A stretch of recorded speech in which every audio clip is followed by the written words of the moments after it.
Hi everyone, so welcome back to Bansal Academy. तो आप सभी का इस मास्टर ग्रेडर की पीवाईक्यू सीरीज में स्वागत है। तो मैं हूं विनय कुमार। आप लोगों से पहले भी एक 2016 का जो पेपर है मास्टर ग्रेडर साइंस का वो डिस्कस कर चुका हूं, जूलॉजी का पार्ट। अब बारी है 2017 के पेपर की। अब देखो यार, 2017 के अंदर ना जो जूलॉजी था इसके 75 क्वेश्चंस आए थे। तो पहली वीडियो के अंदर हम 45 क्वेश्चंस को कवर करेंगे। मतलब इसी वीडियो का सेकंड पार्ट जो रहेगा वहां पे हम नेक्स्ट जो 30 क्वेश्चंस पेंडिंग रहेंगे उनको डिस्कस करेंगे। ठीक है जी। तो चलिए शुरुआत करते हैं। लेकिन उससे पहले एक अनाउंसमेंट है बंसल अकेडमी की टेक ऐप के बारे में। आप इस टेक ऐप को डाउनलोड कर सकते हैं गूगल प्ले स्टोर से, अपना ऐप स्टोर से। क्योंकि इसमें आपको मिलेंगे बहुत सारे मॉक टेस्ट, बहुत सारी टेस्ट सीरीज जो आपकी प्रैक्टिस के लिए बहुत इंपॉर्टेंट है। साथ में आपको बहुत सारे नोट्स मिल जाएंगे। एंड ऐप को डाउनलोड कीजिए एंड साइन अप कीजिए। चलिए शुरुआत करते हैं हम हमारे आज के पहले क्वेश्चन की। तो पहला क्वेश्चन क्या है? विच of the following statement about about myosin is not true. देखो, मायोसिन के बारे में पूछा है कि कौन सी स्टेटमेंट ट्रू नहीं होती है। तो अगर मायोसिन की बात की जाती है तो मायोसिन एक जो है वो मतलब फाइब्रस प्रोटीन होती है। दो ही होती है, मायोसिन होती है एंड एक्टिन फिलामेंट होती है। ये जो मायोसिन होती है, जो मायोसिन ऐसा ऐसा होता है, मायोसिन ना ऐसा हेड होता है मायोसिन का, इस तरीके से एक प्रोटीन। तो ये क्या करता है, ये एटीपी को यूटिलाइज करता है। एंड इसकी जो बाइंडिंग साइट होती है वो एक्टिन के ऊपर होती है। बाइंडिंग साइट कहाँ होती है? एक्टिन के ऊपर होती है बेसिकली, है ना। एंड एक कैल्शियम जो होता है, बेसिकली कैल्शियम क्या करता है, कैल्शियम कैल्शियम क्या करेगा इसके ऊपर ना, ट्रोपो जो एटीपी इसकी बाइंडिंग साइट होती है वहां पे ना, ट्रोपोनिन नाम का एक प्रोटीन होता है, ट्रोपोनिन। ट्रोपोनिन, है ना, ट्रोपोनिन। तो ये ट्रोपोनिन क्या करेगा, इसकी बाइंडिंग साइट के ऊपर रहता है, इसको मास्क करके रखता है एक्टिन को, ताकि नीचे जो है वो मायोसिन जो है वो इसके आगे ऊपर आके अटैच ना हो पाए। तो कैल्शियम आएगा, कैल्शियम क्या करेगा, ट्रोपोनिन को ले जाएगा। कैल्शियम जो है वो ट्रोपोनिन को क्या कर देगा, अपने साथ ले जाएगा। इसका रिजल्ट क्या देखने को मिलेगा, इसका जो रिजल्ट होगा बेसिकली, इसका रिजल्ट ये देखने को मिलेगा कि जो मायोसिन की जो एक्टिव साइट होती है वो अनमास्क हो जाएगी। और इससे फिर क्या होगा, जो मायोसिन होगा यहाँ पे, मायोसिन का जो हेड होता है बेसिकली, वो क्या करेगा, अटैच हो जाएगा। जिससे फिर क्या होता है, मसल जो होते हैं वो कॉन्ट्रैक्ट करते हैं, है ना। ये सारे के सारे इवेंट्स होते हैं। अब ये पूछा है कि मायोसिन के बारे में क्या सही नहीं है। तो मायोसिन एक फाइब्रस प्रोटीन है, बिल्कुल सही बात है। In vitro myosin assembled spontaneously into thin filament. देखो स्पॉन्टेनियसली बोला है।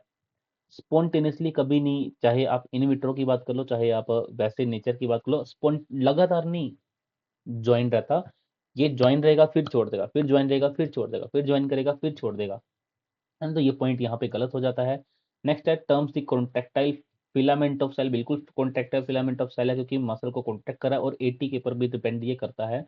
तो इन्होंने पेपर में हमें नोट ट्रू पूछा है, इनकरेक्ट स्टेटमेंट पूछी है। तो आंसर इज बिल्कुल सेकंड ऑप्शन, है ना। तो यहाँ पे सिर्फ एक वर्ड के ऊपर फोकस करना है, स्पॉन्टेनियसली। कॉन्टिन्यूसली कभी नहीं, स्पॉन्टेनियसली कभी नहीं बाइंड करता। पहले बाइंड करेगा फिर छोड़ देगा, फिर बाइंड करेगा फिर छोड़ देगा, फिर बाइंड करेगा फिर छोड़ देगा, है ना। चलिए सेकंड क्वेश्चन की बात करते हैं, the role of calcium in muscle contraction. देखो अभी अभी लास्ट क्वेश्चन के अंदर हमने कैल्शियम का रोल देखा है। कैल्शियम बेसिकली क्या करता है, ट्रोपोनिन के साथ बाइंड करता है। मैंने क्या बताया, देखो ध्यान से, कैल्शियम जो है वो ट्रोपोनिन के साथ क्या करेगा, बाइंड करेगा। और मायोसिन एक्टिव साइट को क्या कर देगा, अनमास्क कर देगा, जिससे मायोसिन का हेड होता है जो अटैच हो जाएगा, मसल कॉन्ट्रैक्ट हो जाएगा। तो पहला बोलता है break the cross bridge as cofactor, पता नहीं क्या क्या बोले जा रहा है, नहीं। बाइंड विद ट्रोपोनिन, हाँ। Change its shape so that actin filament is expose. Actin filament के ऊपर ही बच्चे क्या होती है, एक्टिव साइट होती है ना, जहाँ पे मायोसिन अटैच करता है। तो एकदम सही बात है, एकदम सटीक एंड सही बात है। ये बोला ट्रांसमिट ऑफ एक्शन पोटेंशियल, अरे भाई साहब क्या बात करते हो, spread of action potential through T tubules, नहीं ये भी गलत बात है ना। तो कैल्शियम का बेसिकली रोल क्या होता है, ट्रोपोनिन के साथ बाइंड करना। और बहुत इंपॉर्टेंट ये है, ये बहुत इंपॉर्टेंट पॉइंट है बच्चे, इसको ध्यान रखना है।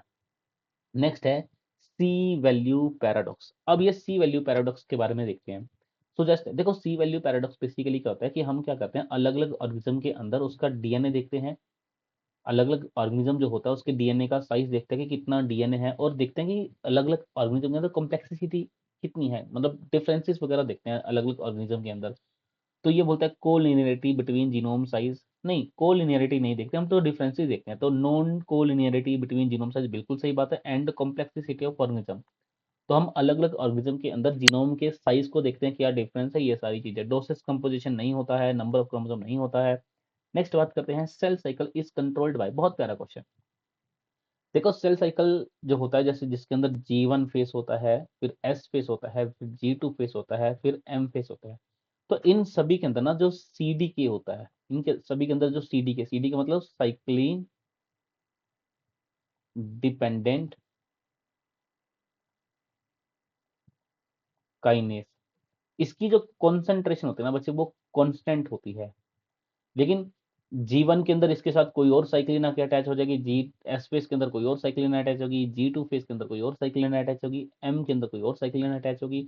इसका मतलब ये होता है कि जो साइक्लिन की जो कॉन्सेंट्रेशन होती है वो चेंज होती रहती है, वो क्या होती रहती है, चेंज। तो ढूंढते हैं, change in the concentration of CDK concentration fix रहती है। Change in the concentration of cyclin, बिल्कुल सही बात है। नेक्स्ट है change in the concentration of both CDK की कॉन्सेंट्रेशन सेम रहती है। नेक्स्ट है change in the activity of CDK, बिल्कुल सही बात है। देखो जब भी साइक्लिन जो होती है वो CDK के साथ बाइंड करती है, तो एक्टिविटी जो होती है CDK की उसी चीज से डिसाइड होती है। तो अगर अलग अलग साइकिल में बाइंड करेंगी तो अलग अलग एक्टिविटी देखने को मिलेगी। तो क्यों स्टेटमेंट सही है, ऐसा स्टेटमेंट सही है, पूछा क्या है, सही स्टेटमेंट पूछी है, बताओ भाई पी क्यों है, ये रहा answer is C.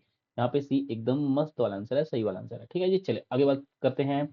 Which of the following statement about histone is incorrect, ये मेरे अकॉर्डिंग बहुत इंपॉर्टेंट क्वेश्चन है, क्योंकि ये ऐसा क्वेश्चन है, इससे इन फ्यूचर भी क्वेश्चन मास्टर कैडर के अंदर बने हुए हैं। पहले पढ़ते हैं यहाँ से, हमें हिस्टोन के बारे में कुछ इन्फॉर्मेशन भी देखने को मिलती है, और आजकल हिस्टोन के ऊपर क्वेश्चन आते हैं।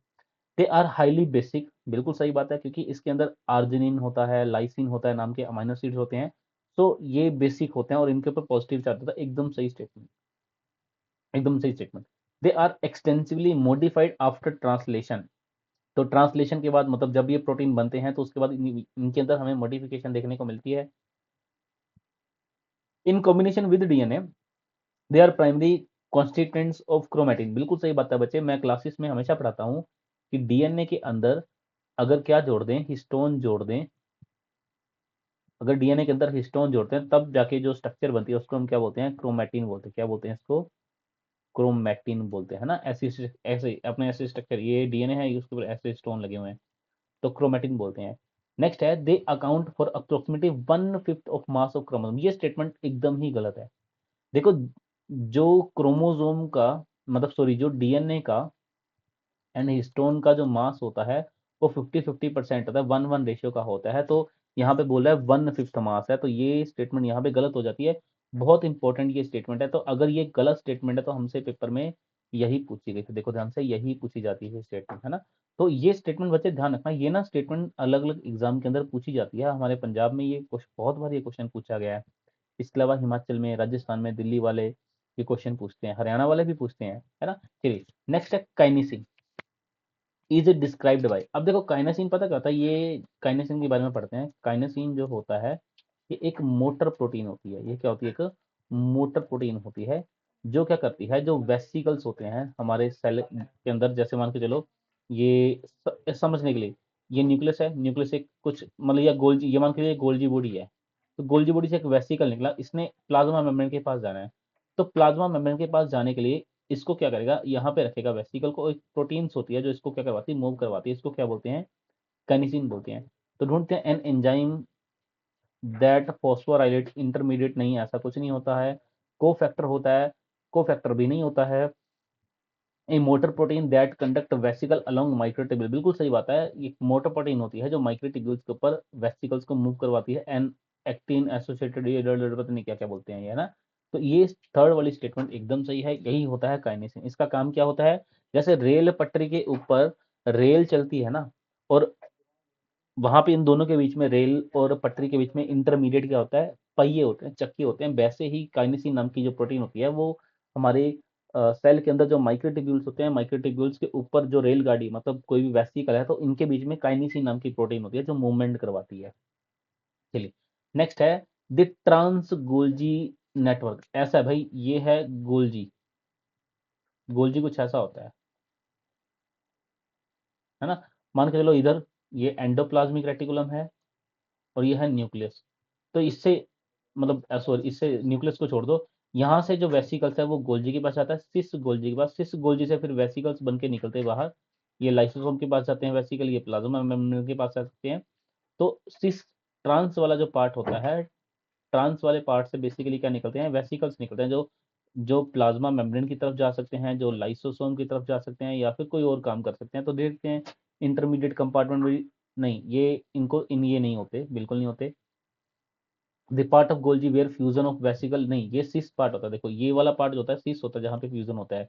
Where sorting of protein to lysosome plasma membrane and cell extension, बिल्कुल सही बात है, यहाँ पे ऑलरेडी sorting कर ली जाती है कि कौन सा वाला वेसिकल कहाँ पे जाएगा, network of vesicle transport between Golgi and cisternae, नहीं गलत आंसर। तो यहाँ पे करेक्ट आंसर जो है वो है ऑप्शन सी है। नेक्स्ट है the nucleolus is the side, देखो बहुत प्यारा क्वेश्चन है, हम हमेशा क्लास में पढ़ते हैं कि न्यूक्लियोलस को राइबो मतलब राइबोसोम जहाँ पे बनते हैं ना बेसिकली आरएनए, राइबोसोमल आरएनए बनता है, तो वो न्यूक्लियोलस के अंदर बनता है। तो पहला ऑप्शन है ribosomal RNA is transcribed and ribosome assembled, पहला ऑप्शन ही सही है। याद रखना, न्यूक्लियोलस को site of formation of ribosome बोला जाता है, ठीक है। नेक्स्ट बात करते हैं स्टडी ऑफ स्नेक, ये सेकंड टाइम क्वेश्चन आया है, एक बार बाद में फिर आया था। स्टडी ऑफ स्नेक, कॉन्कोलॉजी नहीं, कॉन्कोलॉजी होता है बच्चे स्टडी ऑफ शेल, ये भी पेपर में क्वेश्चन आ रखा है। इक्थियोलॉजी होता है स्टडी ऑफ फिश, ये भी क्वेश्चन आ रखा है। एंटमोलॉजी होता है स्टडी ऑफ इंसेक्ट। ओफियोलॉजी होता है बच्चे स्टडी ऑफ स्नेक्स को क्या बोलते हैं, ओफियोलॉजी बोलते हैं। ये जितने भी इसके अलावा चार ऑप्शन है ना, तीन ऑप्शन है, तीनों पेपर में आए हुए हैं। नेक्स्ट बात करते हैं a a proportion made by scientist based on his observation is known as, मतलब साइंटिस्ट ने कोई ऑब्जर्वेशन के बेसिस पे कुछ प्रपोर्शन आपके सामने रखी है, कुछ बातें आपके सामने रखी है, तो उसको हम क्या बोलते हैं। थ्योरी तो हमेशा प्रूव्ड होती है, प्रिंसिपल नहीं होता, कंसेप्चुअल स्कीम था, हाइपोथेसिस बोलते हैं। मतलब हम अपनी ऑब्जर्वेशन के बेसिस पे कुछ चीजें बताते हैं, उनको हम हाइपोथेसिस बोलते हैं, ठीक है। थ्योरी उसको प्रूव करने के बाद बोला जाता है।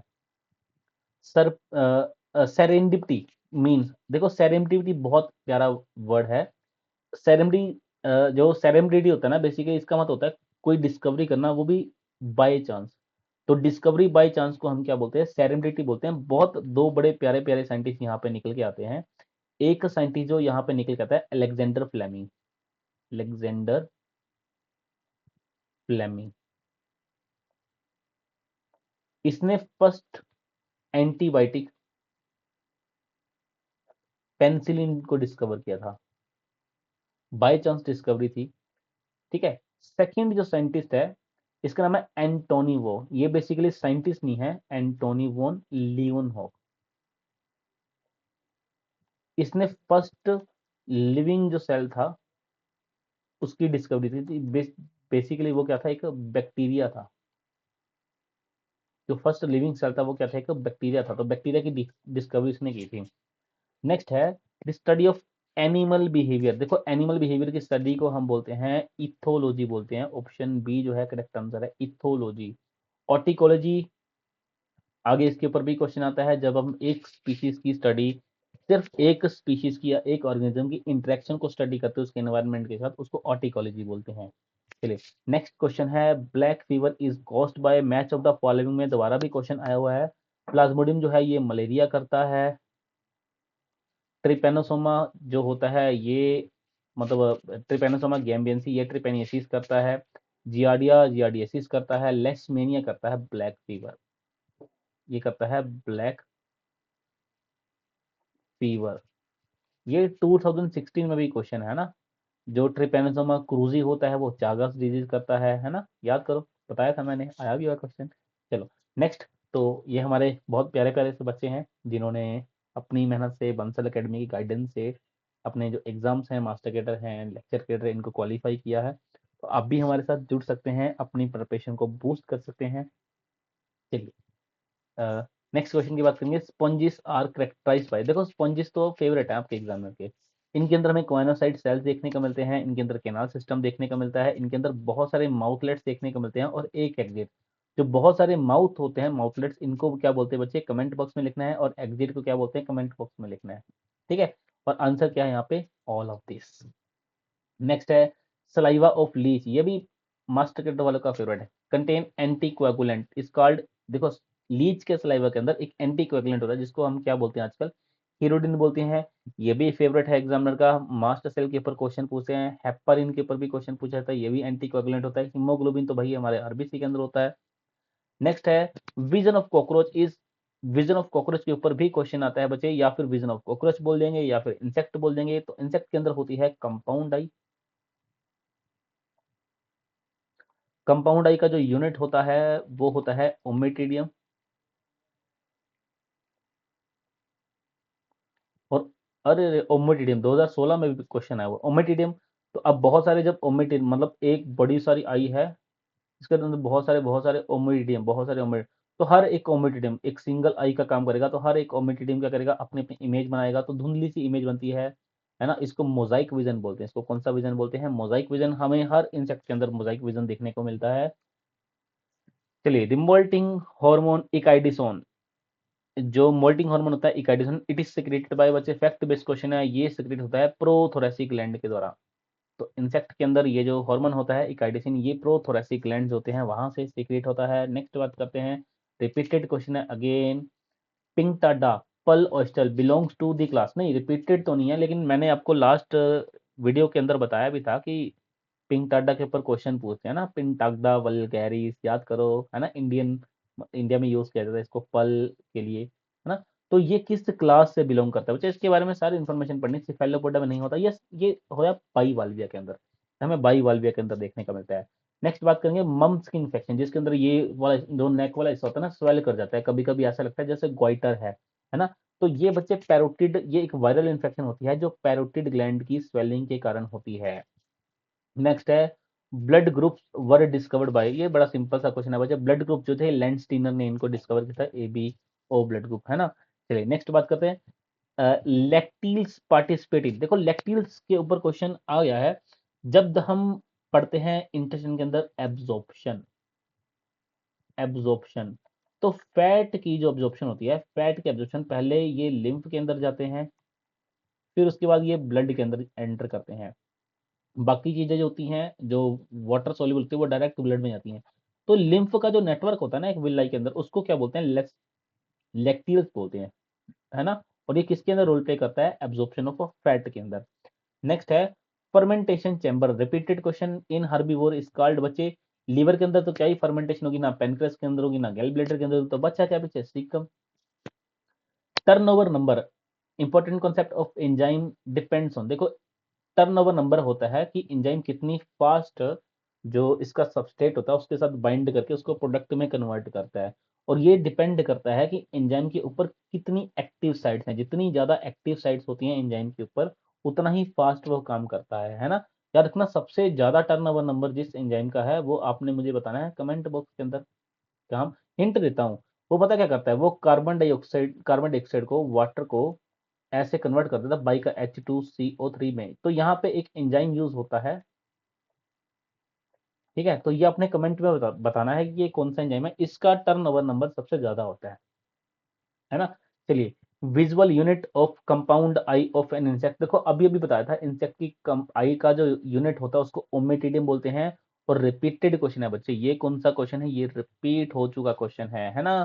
चलिए, the term enzyme was coined by, जो एंजाइम टर्म से बच्चे कुहनी नाम का साइंटिस्ट था, कोहने, इन्होंने ये टर्म दी थी, स्टार्लिंग नहीं है, कार्लसन नहीं है, कैस्मिर फंक नहीं है।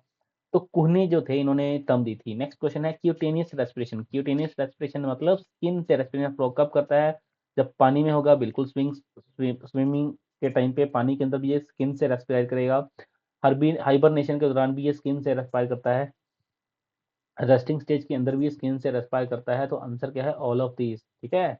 चलिए, नेक्स्ट है an increase white blood cell count, देखो WBC जो थे इनका नंबर जो है वो बढ़ गया है, तो कैंसर हो सकता है, कौन सा कैंसर है, ल्यूकीमिया कैंसर है, देखो है कहाँ पे, ल्यूपस है नहीं, एनीमिया नहीं है, मेलोनोमा नहीं है, ये आंसर ल्यूकीमिया।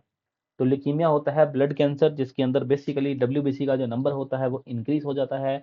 नेक्स्ट क्वेश्चन है विच of the following carries rich blood in food material such as glucose acid from intestine to liver, अच्छा इंटेस्टाइन से लेकर लीवर तक कौन सी ब्लड वेसल जाती है बच्चे, रिपीटेड क्वेश्चन है ये, अगेन रिपीटेड क्वेश्चन है ये। तो ये होती है hepatic portal vein. Hepatic portal vein होती है जो इंटेस्टाइन से फूड को एब्जॉर्ब करती है और लिवर तक लेके जाती है। नेक्स्ट है फिल्ट्रेशन फ्रैक्शन इज रेशो, मतलब जो ग्लोमेरुलर फिल्ट्रेशन होती है ये किसके रिस्पेक्ट में हम देखते हैं। जाहिर सी बात है जो ब्लड होता है, जो प्लाज्मा होता है, उसके रिस्पेक्ट में देखते हैं। तो filtration rate, renal plasma flow, बिल्कुल देखो यही पहला ही ऑप्शन है ना। तो यूरिन के कंपैरिजन में देखते हैं हीमोग्लोबिन, ऑक्सी हीमोग्लोबिन नहीं देखते, O2 CO2 नहीं देखते हैं। नेक्स्ट क्वेश्चन क्या है, which arrangement correctly identifies the type of blood that four chambered heart collect pump. देखो हम किसी को नहीं देखेंगे, हम तो देखते हैं ये हमारे पास हार्ट है, इसके पास चार चैम्बर हैं। चारों चैम्बर का नाम ये है राइट ऑरिकल, ये है लेफ्ट ऑरिकल, ये है राइट वेंट्रिकल, ये है लेफ्ट वेंट्रिकल। तो देखो सबसे पहले ब्लड यहाँ पे आएगा तो ये ब्लड कैसा होता है, डीऑक्सीजनेटेड होता है। ये ब्लड नीचे चला जाएगा, डीऑक्सीजनेटेड है, ये भी क्या है, डीऑक्सीजनेटेड है। ये चला जाएगा लंग्स के पास, लंग्स के जो लंग्स होते हैं, लंग्स एक्सचेंज ऑफ गैसेस होगा तो ये ब्लड बन जाएगा ऑक्सीजनेटेड। तो ये आ जाएगा लेफ्ट ओरिकल में, लेफ्ट ओरिकल से लेफ्ट वेंट्रिकल में, यहाँ भी ऑक्सीजनेटेड है, यहाँ भी ऑक्सीजनेटेड, ये चला जाएगा बॉडी के पास। तो राइट ओरिकल में होना चाहिए डीऑक्सीजनेटेड ब्लड। तो राइट ओरिकल पे ढूंढो, ये रहा राइट ओरिकल, डीऑक्सीजनेटेड ब्लड, ये ऑक्सीजनेटेड काट दिया। पहला ऑप्शन सी और डी ऑप्शन हो ही नहीं सकते। लेफ्ट ओरिकल, राइट वाले वेंट्रिकल में होना चाहिए डीऑक्सीजनेटेड ब्लड, राइट वाला वेंट्रिकल, ये रहा डीऑक्सीजनेटेड ब्लड, नहीं हो सकता। ये सही है, ये नहीं हो सकता। तो कुल मिला के ऑप्शन बी भी नहीं है, ऑप्शन ए ही है। देखा, हो गया सॉल्व।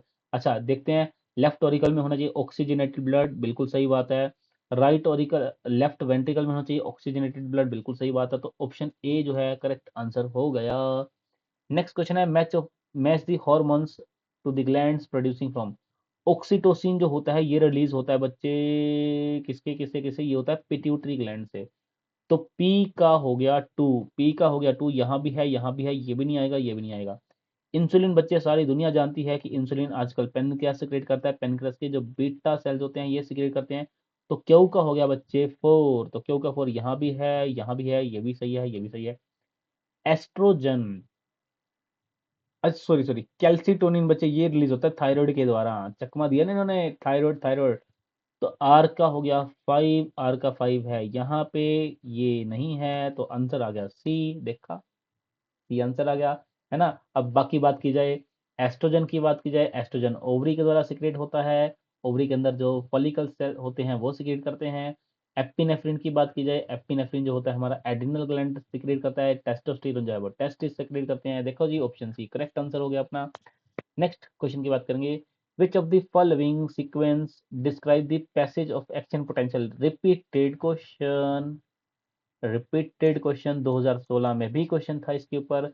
तो एक्शन पोटेंशियल सबसे पहले आता है बच्चे डेंड्राइट के पास, डेंड्राइट से सेल बॉडी, सेल बॉडी से एक्सोन, एक्सोन से सिनेप्टिक लेफ्ट। देखो जी option D is the right answer, है ना।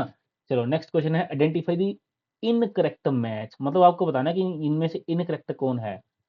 एडीज एगिप्टी येलो फीवर करता है, बिल्कुल सही बात है। यर्सीनिया पैक्टिस प्लेग करता है, रिपीटेड क्वेश्चन है, बिल्कुल सही बात है। ग्लोसिना पेल्पिलीस स्लीपिंग सिकनेस करता है, एकदम सही बात है। तीन सही बात है, तो गलत कौन हुआ ये फेलबोटोमस पेपेटेसी हाई हे फीवर करता नहीं, हे फीवर तो ये नहीं करता है ना। तो हे फीवर तो ये नहीं करता, तो यही हमारा आंसर है। इनकरेक्ट पूछा था तो ऑप्शन डी है incorrect answer. Ratio between regional and species diversity, समझते हैं, ये कोई ए इकोसिस्टम है, ये कोई बी इकोसिस्टम है, इसके अंदर भी स्पीशीज हैं, इसके अंदर भी स्पीशीज हैं, दोनों को एक दूसरे के साथ कंपेयर किया तो यस सी डाइवर्सिटी को हम गामा बीटा डाइवर्सिटी बोलते हैं। तो आंसर क्या गया, बीटा डाइवर्सिटी, है ना, यही बोला गया था। Which of the following is in not correct, incorrect statement बतानी है, इनकरेक्ट। इकोसिस्टम के बारे में, ecosystem is an open system, एकदम सही बात है। Ecosystem is a self sustain and dynamic structure, एकदम सही बात है। Sun is the ultimate source of energy for any ecosystem, बहुत बढ़िया बात है। In artificial ecosystem flow of energy is not unidirectional, इस बात से एग्री हो भी सकते हैं, नहीं भी हो सकते हैं, क्योंकि डिपेंड करता है कि वो इकोसिस्टम कैसा है। देखो इकोसिस्टम कैसा भी हो, फ्लो ऑफ जो एनर्जी होता है वो हमेशा यूनिडायरेक्शनल ही होता है, तो ये ऑप्शन गलत है। तो यहाँ पे हमारा करेक्ट आंसर यही है, इन्होंने इनकरेक्ट पूछा था, है ना। चलिए बढ़िया है। नेक्स्ट क्वेश्चन की बात करते हैं। The greatest amount of energy is available at which following level. भाई ऐसा होता है, ये प्रोड्यूसर होते हैं, इनको हर्बीवोर खाते हैं, इनको कार्निवोर खाते हैं। तो एनर्जी हर लेवल पे डिक्रीज होती है, तो सबसे ज्यादा एनर्जी कहाँ पे होगी? प्रोड्यूसर के बाद। तो आंसर ढूंढो, ये रहा। नेक्स्ट है, विच of the following biomes is correctly paired with a description of its climate. अच्छा पेपर है यार, अच्छे क्वेश्चन हैं इसके अंदर। तो आपको बताना है किसी बायोम, यहाँ पे लिखा हुआ है बायोम, और यहाँ पे लिखा हुआ है उसके करेक्टरिस्टिक फीचर लिखे हैं ना, डिस्क्रिप्शन लिखी है उसके क्लाइमेट के बारे में। तो आपने बताना है कौन सा करेक्टली मैच है। सवाना की बात करते हैं। सवाना के अंदर कूल टेम्परेचर सवाना में नहीं होता। टुंड्रा, टुंड्रा के अंदर लॉन्ग समर माइल्ड विंटर नहीं होता, गलत है। लॉन्ग समर तो होते ही नहीं है टुंड्रा के अंदर। टेम्परेस्ट डेसिडस फॉरेस्ट, तो अगर टेम्परेट डेसिडस फॉरेस्ट की बात करें, रिलेटिवली शॉर्ट ग्रोइंग सीजन नहीं, टेम्परेट के अंदर शॉर्ट ग्रोइंग सीजन नहीं, अच्छा खासा सीजन होता है, माइल्ड विंटर होती है, अच्छी खासी विंटर होती है। Tropical rain forest nearly constant photo period and temperature, बिल्कुल सही बात है बच्चे। जो ट्रॉपिकल फॉरेस्ट होता है ना, वहां पे एक तरह से कांस्टेंट फोटो पीरियड होता है, टेम्परेचर वगैरह कांस्टेंट होता है, क्योंकि हर रोज बारिश होती है ट्रॉपिकल रेन फॉरेस्ट के अंदर, हर रोज बारिश होती है। तो यही अपना करेक्ट आंसर है। नेक्स्ट है, which biological characteristic is not commonly found in invasive species. देखो इनवेजिव स्पीशीज वो होती हैं जो बाहर से आती हैं, जैसे कॉकरोच है अमेरिकाना, मैं अमेरिका वाला ना, पेरिप्लेंटा अमेरिकाना, तो ये इन्वेजिव स्पीशीज है ना। तो देखते हैं इनके अंदर, पूछा not commonly found in invasive species, तो नो। ऑप्टिमल लोकल एडेप्टेशन, अब खुद सोचो, जो स्पीशीज आई बाहर से रही है, तो उसके अंदर लोकल एडेप्टेशन कहाँ से आएगी? तो ये तो नहीं होना चाहिए। बाकी भी चेक करते हैं। हाई रिप्रोडक्टिव कैपेसिटी होती है बिल्कुल। ब्रॉड इकोलॉजिकल टॉलरेंस होती है, कॉकरोच की एग्जांपल ले लो। वेल डेवलप्ड डिस्पर्सल सिस्टम होता है। तो ये नहीं होता बच्चे, उनके अंदर अडेप्टेशन नहीं होती, वो तो बाद में देखते हैं, लेकिन वैसे प्रेजेंट नहीं होती। Population of individual of A species having genetically fixed variation, देखो जेनेटिकली क्या है, वेरिएशन है, मतलब जेनेटिक डिफरेंट, जेनेटिकली डिफर है, मतलब डीएनए क्या है, डिफर है। Are infertile and placed under same taxonomic species, species same है। देखो जेनेटिक जो है वो डिफरेंट है, स्पीशीज सेम है, तो मतलब वेरिएशन ऐसा है। जैसे राइस है, राइस के एक स्पीशीज, इसके अंदर बहुत सारी अपने क्या देखने को मिलती है, वेराइटीज देखने को मिलती हैं, है ना। तो ऐसी चीज जहाँ पे जेनेटिकली जो डीएनए होता है वो डिफरेंस होता है, लेकिन स्पीशीज सेम ही होती है, इनको हम इको टाइप बोलते हैं, है ना। तो चलिए नेक्स्ट क्वेश्चन की बात करेंगे। Which of the following is not a reason why population growth decline. अपने को बताना है कौन सा रीजन नहीं है why population is decline as population size approaches to carrying capacity. मतलब ऐसा है, एक पॉपुलेशन अपनी कैरिंग कैपेसिटी के पास पहुंच चुकी है, कैरिंग कैपेसिटी। आपने बताना है इनमें से कौन सा रीजन नहीं हो सकता। पहली बात तो देखते हैं नीचे से। डिजीज रेट इंक्रीज हो सकता है, बिल्कुल हो सकता है, अगर पॉपुलेशन का साइज बढ़ेगा तो डिजीज फैलने के चांसेस भी बढ़ेंगे। कंपटीशन ऑफ रिसोर्सेज इंक्रीज, बिल्कुल, अगर नंबर ऑफ ऑर्गेनिज्म बढ़ेगा तो कंपटीशन भी बढ़ेगा। प्रेडेशन रेट इंक्रीज, अगर नंबर ऑफ ऑर्गेनिज्म बढ़ेगा तो भाई प्रेडेशन रेट भी बढ़ेगा। लेकिन क्लाइमेट का इसके ऊपर कोई असर नहीं होता है, तो ऑप्शन ए जो है वो करेक्ट आंसर है। हमसे यही तो पूछा है कि इनकरेक्ट वाला, यही तो अपने से पूछा है, इनकरेक्ट वाला, है ना। चलिए नेक्स्ट क्वेश्चन है, विच of the following is a post zygotic isolating mechanism in speciation. Post zygotic होता है, जाइगोट बनने के बाद स्पीसिएशन हो सकती है। तो जाइगोट बिहेवियर आइसोलेशन के अंदर तो जाइगोट बनता ही नहीं है, फर्टिलाइजेशन फेलियर के अंदर नहीं बनेगा, सीजनल आइसोलेशन के अंदर भी नहीं बनेगा, लेकिन हाइब्रिड बन सकता है। हाइब्रिड के अंदर कभी भी हमें, जो हाइब्रिड जैसे म्यूल की एग्जांपल ले लो, डोंकी एंड हॉर्स का यहाँ पे गेमीट फ्यूज करवाए जाते हैं, हाइब्रिड बनता है, लेकिन वो स्टेराइल होता है। तो हाइब्रिड स्टरलिटी जो है इज दी करेक्ट ऑप्शन यहाँ पे। नेक्स्ट है, in vertebra in vertebrate evolution reptiles were able to move completely on land due to. देखो जो रेप्टाइल्स थे वो लैंड पे क्यों आए थे, बिकॉज उनके पास एमनियोटिक एग था, उनके पास एक्स्ट्रा एमनियोटिक मेम्ब्रेन्स थी, जो कॉन्टिन्यूसली क्या करती थी, इन्वायरमेंट से प्रोटेक्ट करती थी रेप्टाइल्स को।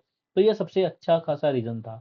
और जो एमनियोटा होता है ना बच्चे, एमनियोटिक ग्रुप जो है, इसके अंदर आता है रेप्टाइल्स आते हैं, बर्ड्स आते हैं, एंड मैमल्स आते हैं। ऐसे ही एक होता है एन एमनियोटा ग्रुप, इसके अंदर फिशेस आती हैं, इसके अंदर हमारे एम्फीबियंस आते हैं, मतलब जिनके अंदर एक्स्ट्रा एम्ब्रेनिक मेम्ब्रेन नहीं होती ना बच्चे, उसको एन एम्यूटा ग्रुप बोलते हैं। ये पेपर में क्वेश्चन आया हुआ है, ठीक है। चलिए, तो करेक्ट है। नेक्स्ट क्वेश्चन की बात करेंगे। Fossils of marsupial lions were discovered recently in Australia. The fact that such loin existed pointed to, देखो मैंने आपको बताया था पहले भी, मतलब पहले भी ये लेक्चर के अंदर हमने देखा हुआ है कि मार्सुपियल एनिमल का जो इवोल्यूशन हुआ है ये अडेप्टिव ब्रीडेशन से हुआ है। मतलब एक पॉइंट से बहुत सारे, एक ऑर्गेनिज्म से बहुत सारे नए नए ऑर्गेनिज्म जो थे वो बने थे, है ना। तो इसको बोलते हैं अडेप्टिव रेडिएशन बोलते हैं। और यहाँ पे हमेशा जो इवोल्यूशन होता है वो होता है डाइवर्जेंट इवोल्यूशन। क्या होगा? डाइवर्जेंट इवोल्यूशन देखने को मिलता है। तो यहाँ पे हमारा करेक्ट आंसर क्या आता है? डाइवर्जेंट इवोल्यूशन आता है।